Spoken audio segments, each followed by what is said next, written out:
most unanswered in our previous discussions on this, and that is, would you do the same in a general election? What precisely? In terms of the overall approach of the Bank of England to an opposition party's economic policy.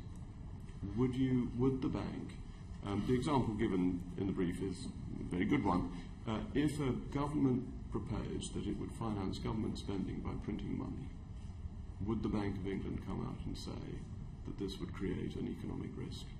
Or would it maintain its reluctance to intervene in political affairs? First, this wasn't a general election. It was a single binary decision, an irrevocable decision, as opposed to a general election, which leads to... It's probably more important than a general election. Secondly, we observed PERDA during the official PERDA period, with the sole exception, which we had flagged to this committee, is that the MPC minutes had to come out during that period. We had a responsibility to release those in those minutes, but those minutes were consistent with the minutes at the May meeting. There wasn't new information, if you will, or new perspective in those minutes that we observed PERDA. And we also observed our statutory responsibilities to identify the most important risks to financial stability. In the statutory requirements, the bank is not required to say anything that would not be in the public interest. And we established at the very beginning of the conversation that it is in the public interest for the Bank of England not only to be independent, but to appear to be independent.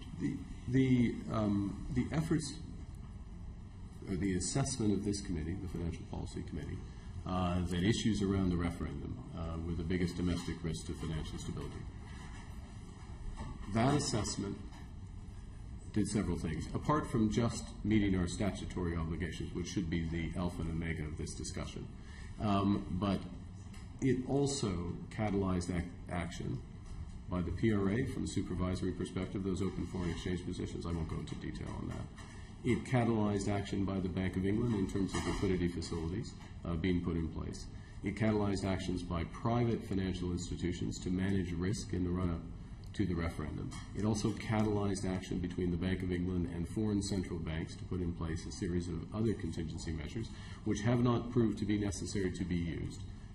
All of those initiatives, that analysis, spring from objective, analytically based analysis, helped ensure that this system could adjust as smoothly and effectively as possible to put this country in a position to take maximum advantage of the decision of the people of the United Kingdom.